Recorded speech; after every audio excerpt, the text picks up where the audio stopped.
Each of us has a personal wealth system that's running every day, whether we're thinking about it or not. And it doesn't matter if you think of yourself as a money person or how important you think money is.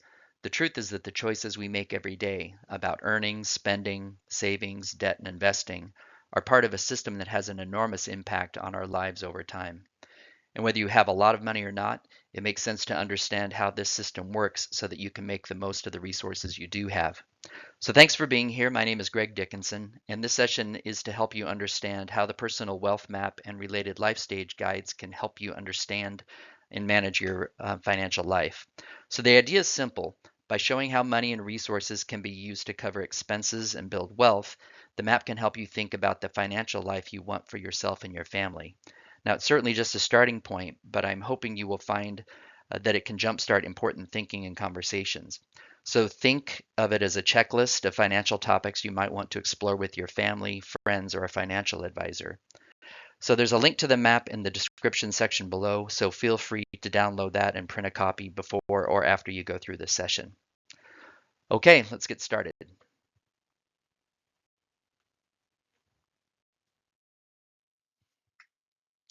So here's the personal wealth map, and it is simply a one-page depiction of how wealth works.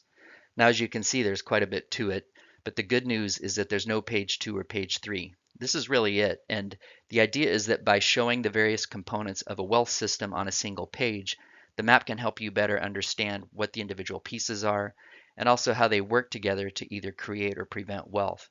Now, as I mentioned at the beginning, my view is that you already have a system like this running in your life, whether you're paying attention to it or not. Now, due to your age and financial situation, you may not be using or paying attention to all parts of it, at least not yet.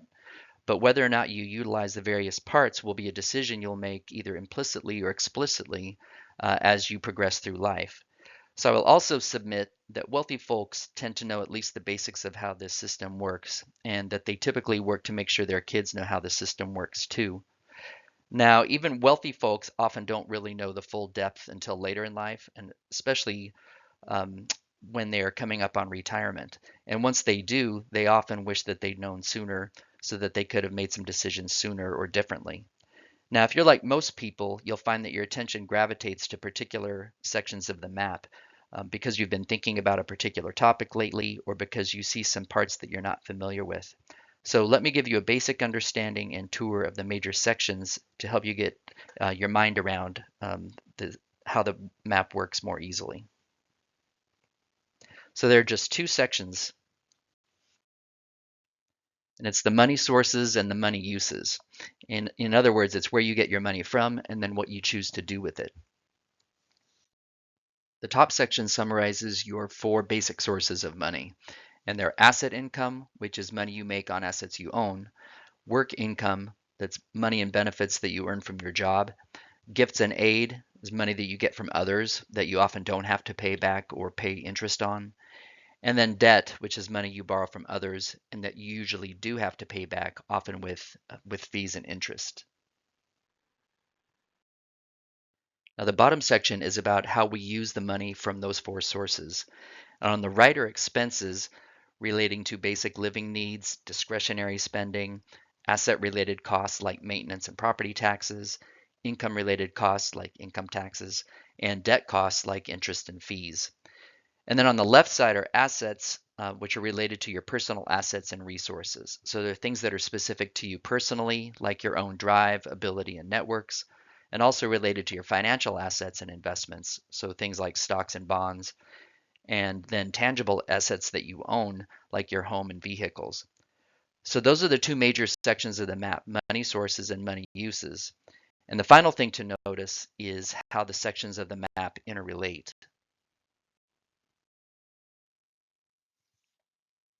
So the first thing to notice is the link between personal assets and work income, which is the red outline boxes on and arrows on the map.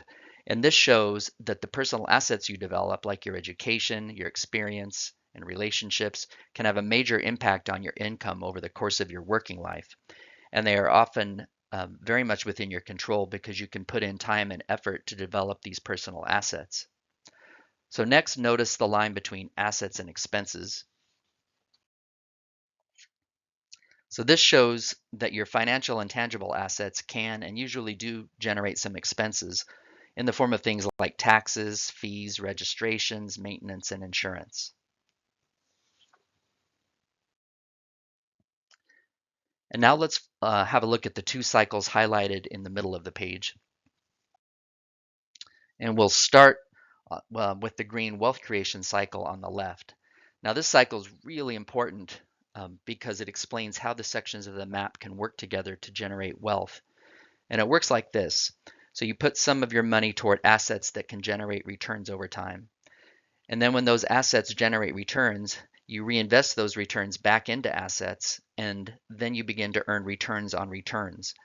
And the green arrow on the right running from money sources to assets depicts money being routed to investment ahead of expenses or instead of expenses.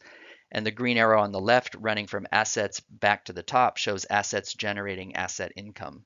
So this clockwise cycle is what compounding growth is all about, and it can create a terrific wealth engine, especially for those who start early and contribute regularly. And it's all about making returns on your returns and growing your asset base over time. Now, as you get older, it's not uncommon for these asset returns to become really substantial and sometimes even bigger than your work income. And this asset income really helps if you want some flexibility about the age when you want to stop working. So now let's look at the right-hand side. And this is the wealth prevention cycle, which is basically the opposite of the green cycle we just talked about. Now in this cycle, you route your money to expenses, and that's the red arrow from money sources down to expenses. And if your expenses are higher than your income, you create the need for debt, and that's the red arrow running from expenses back up to debt. Now, in this cycle, spending at or above your income generates two problems. First, spending too close to your income can stop or slow your ability to invest in assets and to get your wealth creation cycle running. And then second, if your spending exceeds your income, it often creates a need for expensive debt. And if you can't pay that debt off quickly, you can wind up paying a lot in interest and fees and even paying interest on the interest that you owe. Now, this is the same dynamic as compound returns, just in the opposite negative direction. And once that negative engine starts running, it can be very difficult to shut down and reverse. So together, these two cycles summarize how people tend to either create substantial wealth or to accumulate debt and prevent much wealth creation at all. So that's really it. Those are the map sections and how they interrelate to create or prevent wealth creation. So what can you do next? So here are a few suggestions. First, have a look at the individual parts of both the money sources and the uses, just to get a deeper sense of what each section includes. And as you do this, I'd encourage you to circle or run a highlighter over the topics that give you pause. And maybe it's because you think they're important for where you are in your life, because you want to explore them more, or for any other reason that they grabbed your attention. And then next, ask yourself, where do I want to focus my attention first on this map based on where I'm at? And the truth is that there's a lot to this system, and you can't focus on everything all at once. And different topics certainly do matter more at some life stages than others. So to help you do that and help you focus, I've put together one-page life stage guides that give you ideas of things that you might want to consider doing and avoiding at different ages and life stages. So here's an example of a life stage guide, and this one's for the 19 to 24 age range.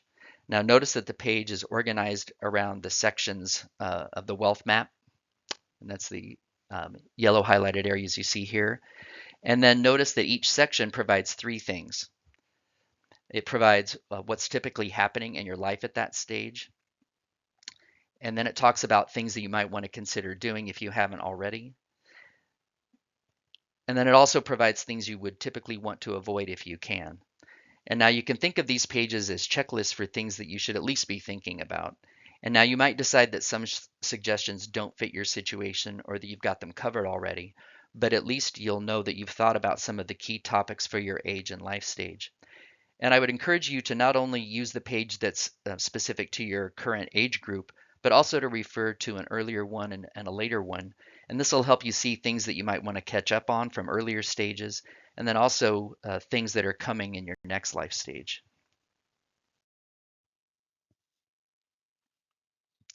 So similar to what I suggested for the wealth map, I'd suggest you go through the guide for your life stage and the ones before it and following, and highlight the parts that jump out at you again, so that you can keep track of the things that grabbed your attention so that you can get back to them when you're ready. So finally, when you've done these things, you should have at least a preliminary sense of things you might want to consider exploring, doing, or not doing in your financial journey.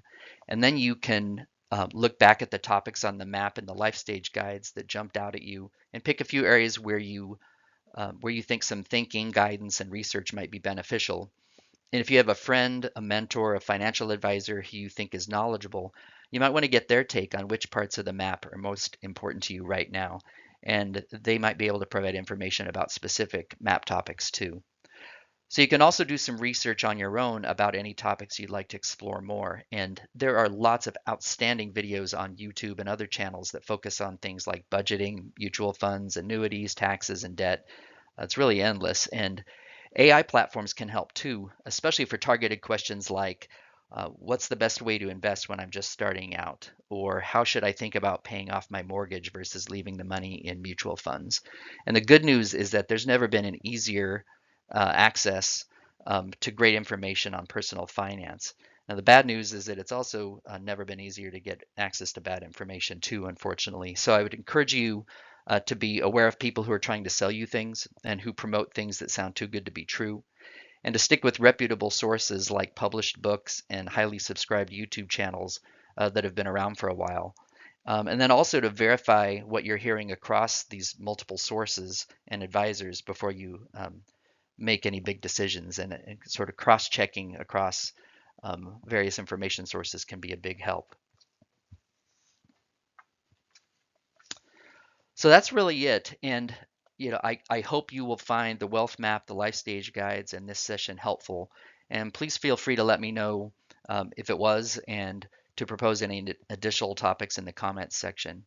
And if you want any more information, I'll be adding more over time that you can access at the Insight Maps website at www.insightmaps.org.